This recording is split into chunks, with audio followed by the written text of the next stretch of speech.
Everyone, it's Maddie and V, and welcome to day 3 of YALC. Today we went to so many panels because essentially that's how we filled the Sunday. It was pretty slow other than that, but we got to meet some of our favourite authors on this day, so it was definitely worth the wait. We spent a lot of our time just sat down somewhere about the floor, conserving our energy for the travelling home. So we were hanging with Carys, Kate, Lily, Ellie, Chantel, Sarah Jane and Sean. We then decided to take some photos by the YALC letters, so there's a slideshow at the end of those. So before we watch this, we just wanted to say a huge thank you to anyone that's watched all 3 of these vlogs, or even just this one. It's been really lovely that we have all this footage to look back on, and we're also going to be posting our YALC book haul really soon. 10 authors. I know.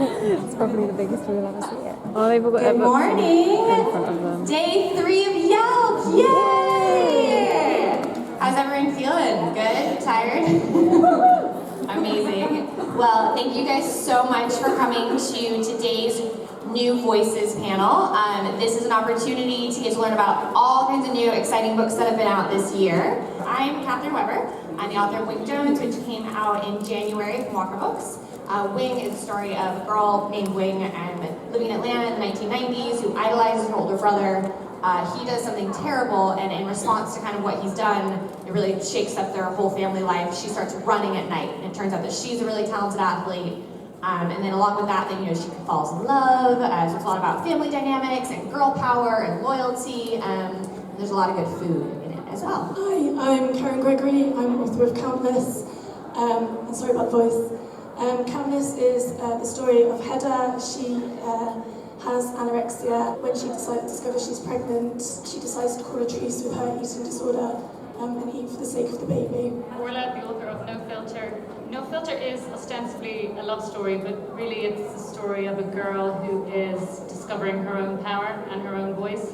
And it's really about the experience of when somebody sees you and kind of really sees you for the first time. So yeah, summer love. Hi, I'm Tamsin Winter. I'm the author of Being Miss Nobody. It's a story about a girl who can't speak. She suffers from selective mutism, which is a severe anxiety disorder, and she gets bullied very badly at school.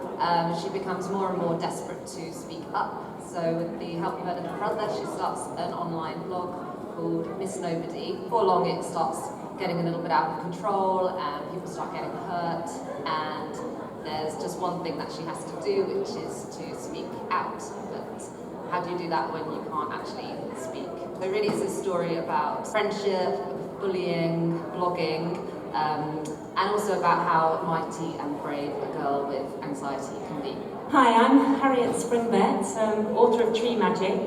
The title's a bit of a giveaway. Coming-of-age story about Rainbow. Rainbow has an unconventional upbringing. She's 13 at the beginning and 18 at the end. The story is about her struggle to find where she belongs. My name is Cecilia Vaness. I'm the author of 7 Days of You, which is about 17-year-old Sophia, who is American but has grown up in Tokyo. And she has 7 days before she has to move from Tokyo back to the States, where she's technically from but doesn't feel much affinity with.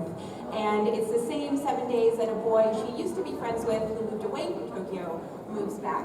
So it's about their final 7 days together, and also about saying goodbye to the people and places that feel like home. So I'm Simon James Green, author of Noah Can't Even. It's the story of geeky Noah Grimes, who thinks his path to social acceptance is to date Sophie, who is the best girl in the school.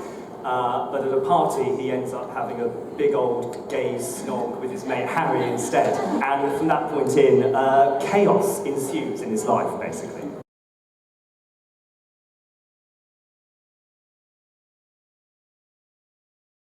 I would have to say for me, probably just the community and how welcoming it is. It can seem really intimidating, and sometimes, especially when I remember first moving to London, I was like, how does everyone all know each other? It seems like this big crew, and then actually it's I find the writers and bloggers and readers so welcoming. So that was a really awesome surprise, and continues to just surprise me how amazing and supportive everyone is. Or if you've ever heard me in an event, because I talk about it openly, because I think it's good for people to hear. So before I wrote Wing Jones, I'd written 2 other books that I sent out, each one to 60 agents, which resulted in 120 rejections, which is a lot of rejection. My existing agent rejected me twice before writing Wing Jones, but then when I sat down to write Wing, which I did in NaNoWriMo, it felt different. I was like, oh, this is what I should be writing. And then I sent that one out to 10 agents and got offers from almost all of them. So if you are writing and querying and getting rejection, believe in yourself, keep going. It might mean you need to put it aside and start a new project, but it's okay. Rejection is a badge of honor. I bet I have the most rejections, though. I usually do at the table. Karen, what about you? Karen, we actually share a literary agent, so I'd love to know kind of your path to finding Claire and to getting published. So actually, Claire rejected me on my first book as well, but stayed in touch with me. I signed with her with my second book. Countless is my third, so my second book went out to publishers, didn't quite go over the line, but some of the publishers that were interested in my second book were also interested in Countless, including Bloomsbury. Sort of waited, really. I thought, well, I'll just hope the best I can hope for is a sort of a little bit of constructive feedback. But she rang after a few days and said she was halfway through and she really loved it. And then she took it to Bloomsbury at the Frankfurt Book Fair. And so I think I know I was exceptionally lucky. Sorry, it's a bit of a nightmare story, but yeah, I genuinely still can't believe my luck. Start off with the author. I know just one probably has inspired you the most to write. Sue Townsend with the Adrian Mole series. Obviously Catherine Undell I love, because I mentioned her before, but I'm going to go with Boy in the Striped Pyjamas. I read probably an old one, but a classic, Judy Blume. E. Lockhart's The Disreputable History of Frankie Landau Banks. Bernard Ashley, he was the first gritty realism author that I read when I was a child. Suzanne Collins, The Hunger Games. Ali Smith, she's written some great short stories with trees in. Judy Blume, of course, but also Sue Townsend wrote a book called The Diary of a Teenage Health Freak, and I really related to that. I was just as weird as that character, so probably both of those. For me, actually, I only discovered YA about sort of 3 years ago, and it was Meg Roscoff's How I Live Now that just opened that door. It was Daisy's voice and the immediacy of that voice that made me think, oh, I am. It was something very powerful in that moment. It's not necessarily my favourite book, but that was a gateway for me, and I'm very thankful for it. In terms of completely fearless writing in YA, I think Louise O'Neill. Mine has to be a cross between, surprise, surprise, Laini Taylor, and then also Jandy Nelson. You're the lovely girls who did the yeah, who accidentally spammed you. Oh god, actually I thought that was amazing because I was on holiday and it was like sort of never happened. So I was on the beach with my Kindle and my book and I got tagged into this little post by, are you Maddie or Bee? Hi Bee, good to meet you. And they tagged me in this post and I suddenly got like notifications off the scale. I'm only new to Twitter, but I saw that. It was amazing. And yeah, no, it was great actually, and I loved like reading all of the kind of threads of sort of what everyone was doing. It was quite a, and I joined in. I was like, yeah, that's true. Oh, thank you.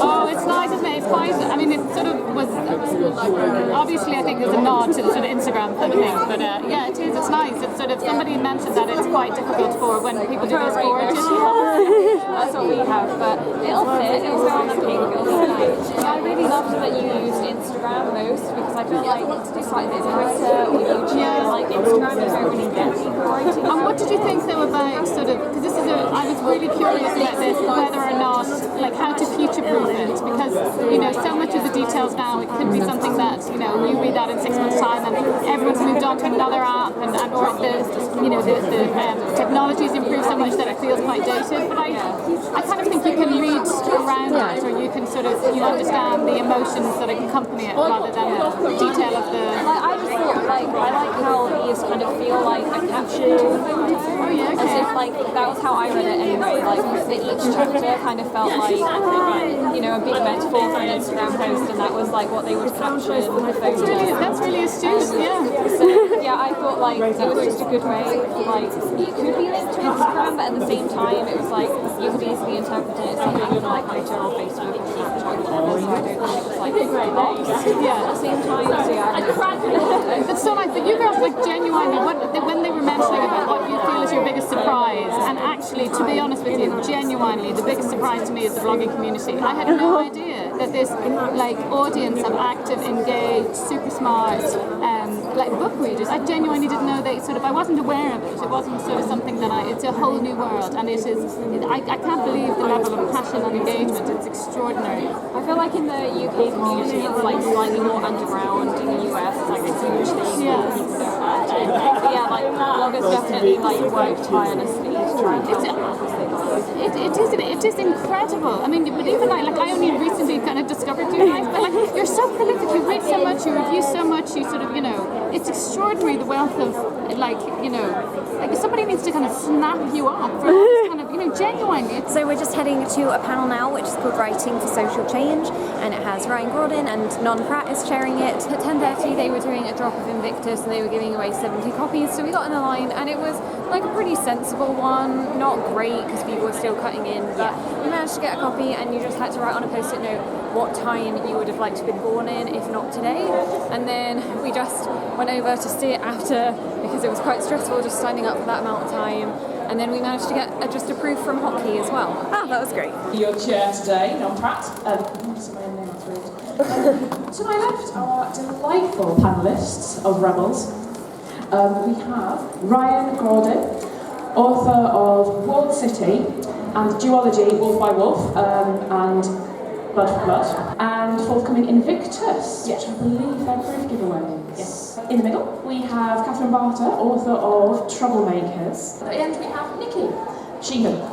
I'm just going to give you a first name there. You only have one name. Madonna, I am.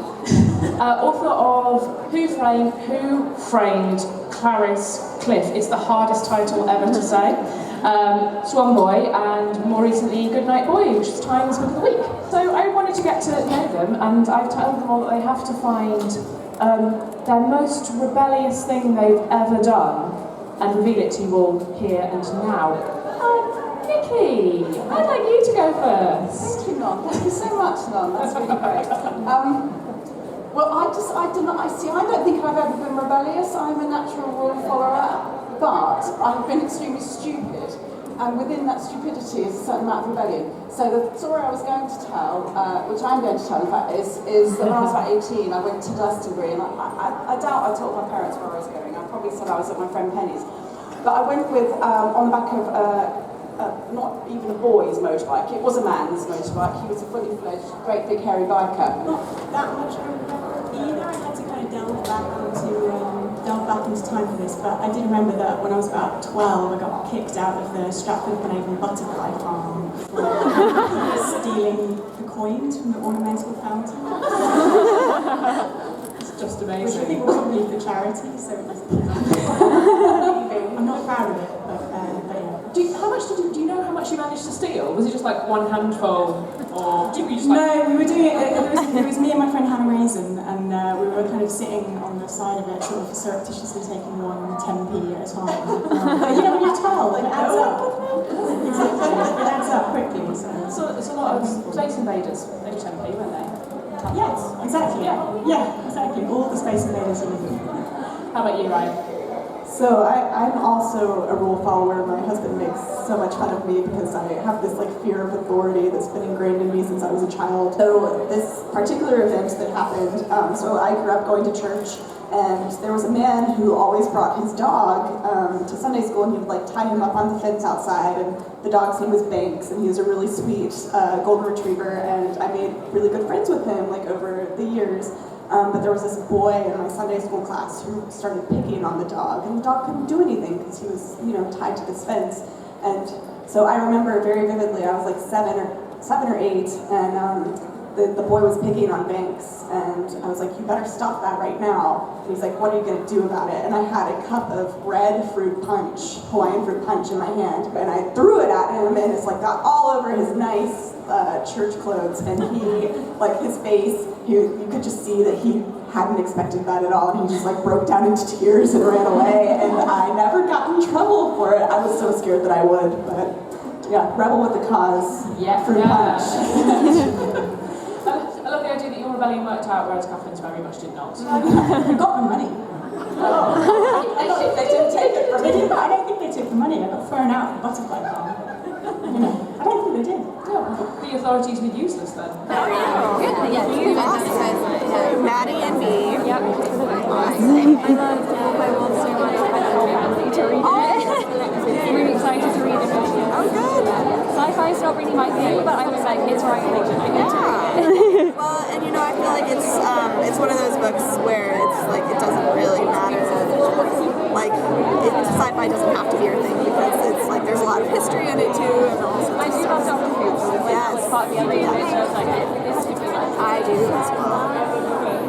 I'm mad because in the States they took it off of Netflix, and I don't have a PC America, so I'm like, need to find a way. Well, hopefully when it comes back at Christmas, the female Doctor.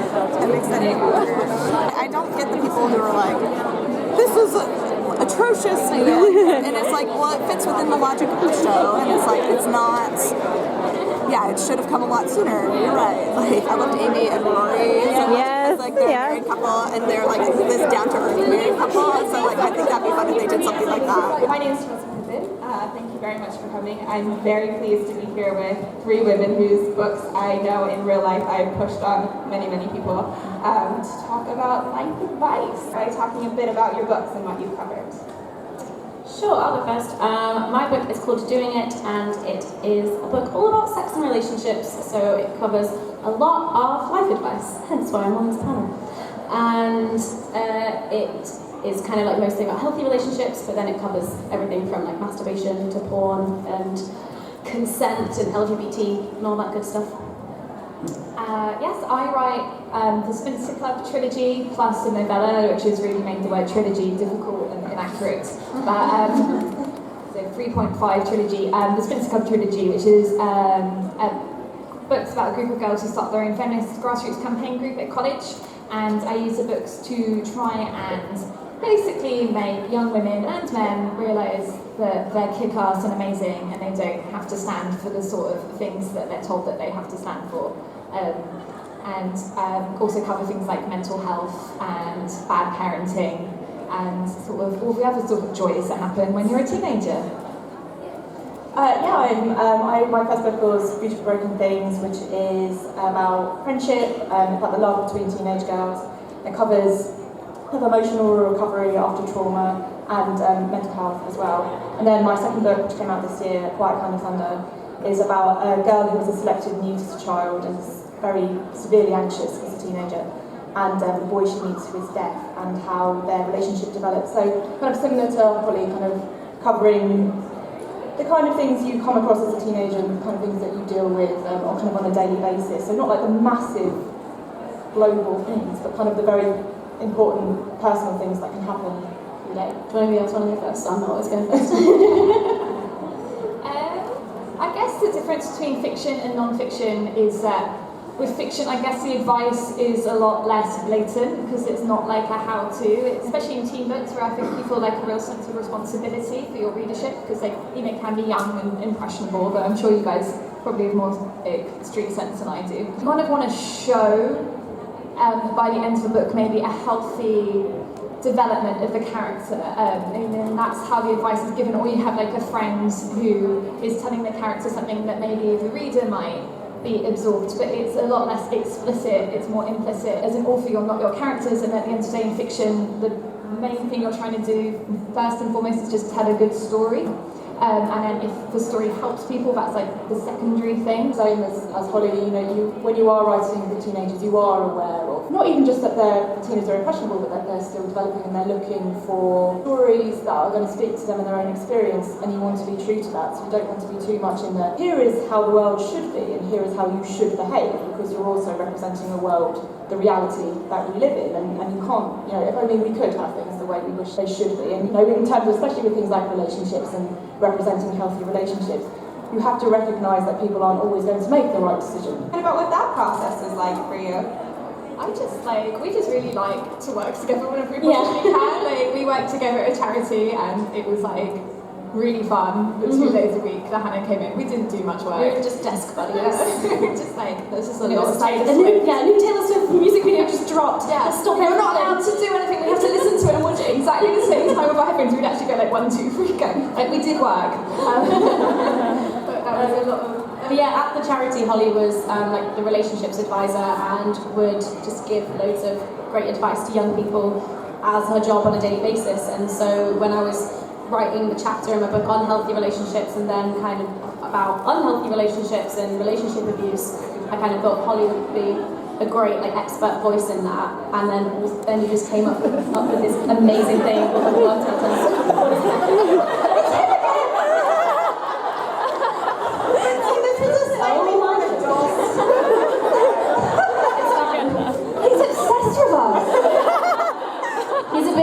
doing it.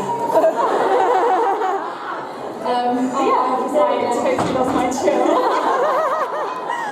I mean, what is your advice when Benedict Cumberbatch is walking through the room? Just like your face, like I saw it through your face first. Like, what is going on? Oh my god. What were we saying? Wormtail. The Wormtail test, which Holly wrote for my book, which was about, and also it's other reason why I asked you, because it's very much along the theme of your new book. Yes. Because you told me about that and I was like, hello. When's that out? My publicist. Yeah, no, my new book that's out in October. It's called It Only Happens in the Movies, and it's basically exploring the idea that teenage relationships, and especially maybe teenage boys in relationships, don't behave like Ryan Gosling does in The Notebook. And actually, like Ryan Gosling at the beginning of The Notebook is a little bit abusive. Like, I'm going to hang off a Ferris wheel and kill myself unless you go on a date with me. Like, that's a red flag. Like, I know he's got abs to die for and the voice and like, oh my god. She does like pull his trousers down. Yeah, and then like sexual assault. Like, doesn't like weigh up against threatening to kill yourself. Like, they're just both not healthy people in that situation. So the idea is that you take all of these big romantic gestures that you see in films, and it's like Ryan Gosling or some other hot guy doing that, and you're like, oh my god, this is amazing, it's so romantic. But if you switch it out and put Wormtail in that place, you're like, actually, wait, this is really problematic. Imagine him hanging off a Ferris wheel with one gold hand. Yeah, so I think usually in movies, the boy is always very good looking and rich and like everything. Never happens in real life really, or if they do, they tend to be a-holes. And so I think that like distracts from the fact that their behaviour is not okay. I think knowing that you're not the only one going through that is so powerful. And I think that's why YA books is so important. I think also why YouTube's really great for young people. It's just like makes people feel less alone. And if you know you're not going through it alone, then you can go through a lot more, if that makes sense. Yeah, like I think mine would be, although I agree, I would also be very worried about changing things that happen, but mine would probably be that everybody feels as self-conscious as you do. Like, that is not weird, it's not just you, it's everybody. But you don't realise that until you're in, like, I think in your 20s, that spotlight you feel like is on you is not there, and people are not looking at you like you think that they are. I recognise you. Oh, that's so sweet. Do you want them both to vote? Yeah. Have you been more with it? Yes. It's been very tiring. Very tiring. Exciting because everything's just been so much fun. This is both our first years here. So. Is it? Yeah. It's just absolutely wonderful. How have you found it? Did it kind of live up to the expectations? Yeah, for sure. And I thought that I'd have to compromise on all things, but like every day I've just managed to do everything. So that's really insane. Have you been downstairs as well? No, not yet. But I have glimpsed at how busy it was. So maybe. Yeah. But I mean, we've still seen Benedict Cumberbatch like 8 million times. Like, that's what you need, really. Yeah. So now we're both really excited for our book. Yeah, I'm finally on time with like reading them. I've caught up. Quite ahead of you with them. Yeah, hopefully proofs in September or October time. Oh good, I'll be able to follow my tradition of reading it the year before it comes out and putting it on my top, like, I always appreciate that. Absolutely, that's what I really didn't know how it was going to be better than Beautiful Broken Things, but somehow you managed it. Well, I feel like that with the third one. Yeah, no, I'm sure I will at this point. It's just guaranteed to happen. Yeah. Thank you so much. I was really scared I wouldn't like it because you typed it so much. I was like, but it was so good. The anxiety rep was so good. It was almost triggering. I was like, this is too good.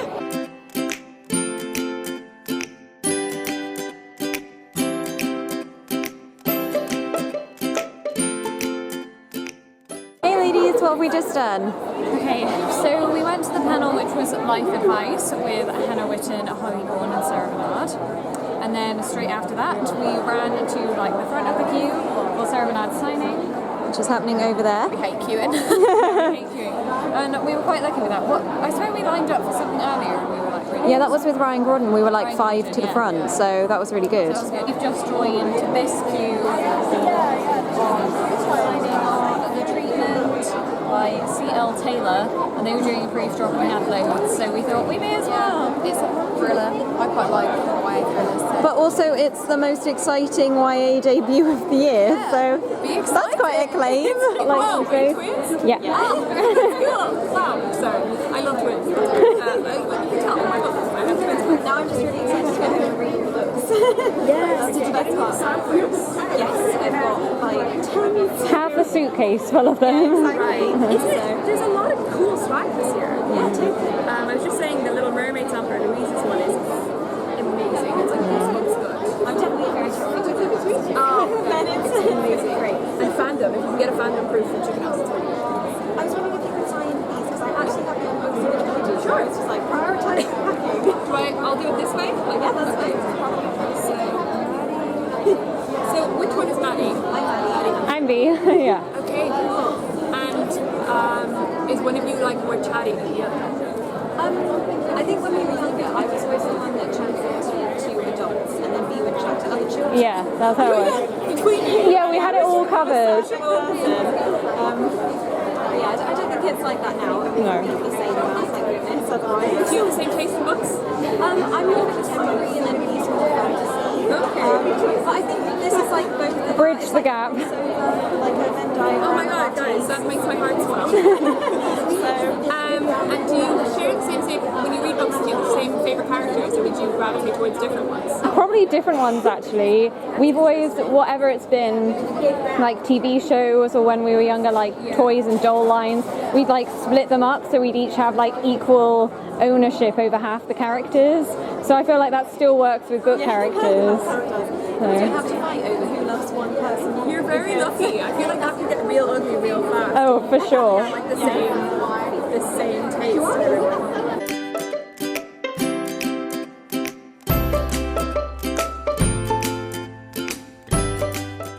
What's our rep letter?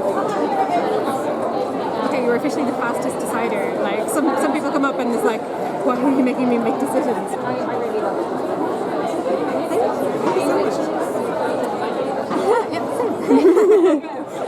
It should be a genre. Like we should have like so much more choice. Okay, we should have an entire shelf. Well, I'm working on it. You know?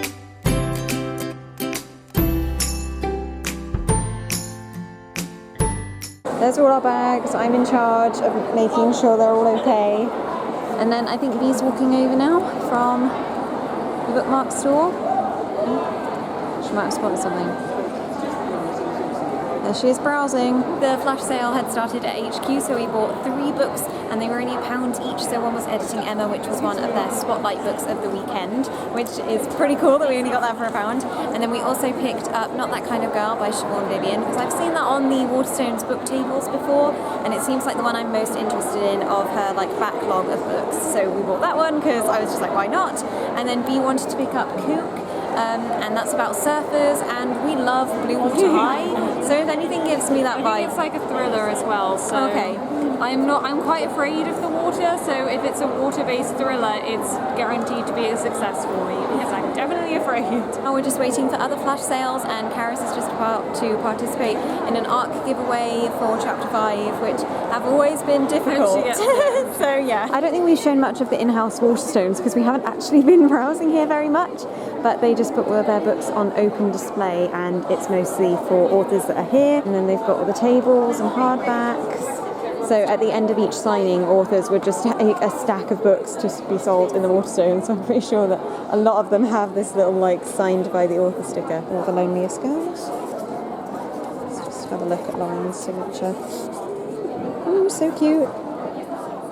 Manfretta's down there.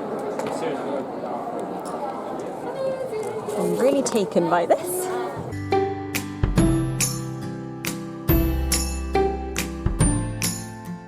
And this is the final YALC floor. I think people are still waiting for Patrick Nurse. So that is YALC over for us now. We're about to head off and get our suitcases from the hotel. Yeah. And then somehow trudge all the way back to the train station. So we're just about to leave each other after like 4 fabulous days. And it's really sad. I was saying that like the whole time it's been like we've been saying bye to people and I've been like ready to cry, but I've been like, it's fine, we've still got like a few hours with Maddie and B, and we got a train that was 15 minutes longer than the one that we were meant to get. Bad decisions were made. I probably wouldn't have gone if we didn't all go together, so it's just been really, really lovely. Thank you everyone so much for watching our YALC experience. See you on our next video. Bye!